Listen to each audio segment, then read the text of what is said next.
À tous, aujourd'hui on se retrouve au potager pour créer des nouvelles planches de culture. Donc, je vais vous montrer comment je fais ça. Alors c'est assez simple, hein. C'est des légères buttes de culture qui sont d'une largeur d'environ 70 cm. En fait, la planche en fait elle est légèrement surélevée, ce qui fait que le sol va se réchauffer plus rapidement, qui sera bien drainé aussi. Donc c'est idéal pour les cultures d'échalotes par exemple ou l'ail. Et on va retrouver des petites bandes, des petites allées, des mini-allées de chaque côté pour pouvoir accéder de chaque côté de la planche sans jamais marcher au milieu. En fait l'intérêt c'est de ne jamais tasser le sol et de pouvoir les cultiver assez facilement.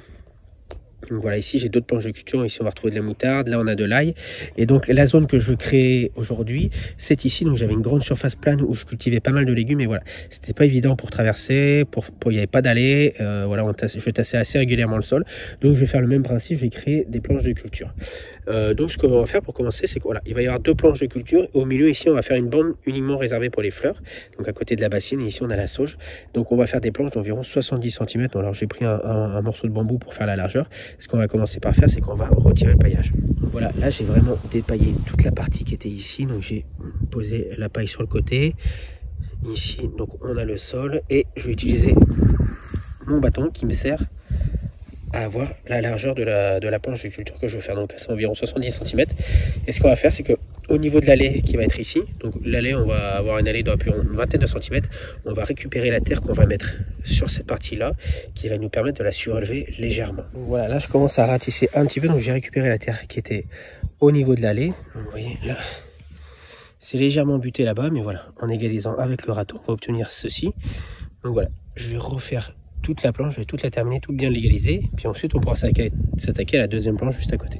Deux nouvelles planches de culture, donc voilà, légèrement surélevées, une petite allée de chaque côté. Après, on a les allées principales ici pour la brouette.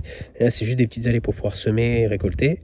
Donc de chaque côté. Et sur la bande qui est au milieu, où on a la bassine et là-bas la sauge, on laissera une zone qui sera entièrement dédiée aux fleurs. Et de l'autre côté, je vais faire des planches, mais plutôt dans l'autre sens. Donc voilà pour cette partie création de planches. Et là, donc vu qu'on va pas les cultiver tout de suite, j'ai récupéré ce qui était foin, paillage, et je vais remettre sur les planches.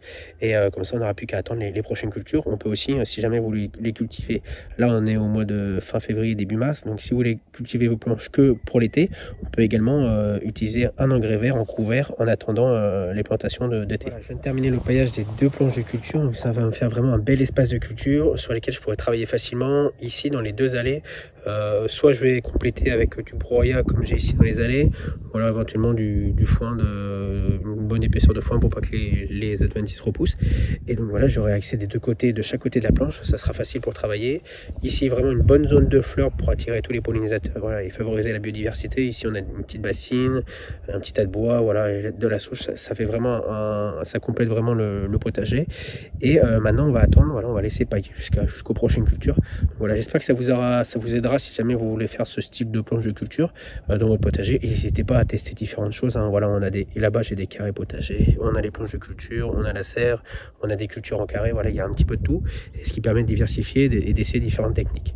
Donc voilà, j'espère que ça vous aura plu. N'hésitez pas à laisser un commentaire si jamais vous avez des questions. Puis on se retrouve très bientôt pour une prochaine vidéo potager. Allez, ciao ciao.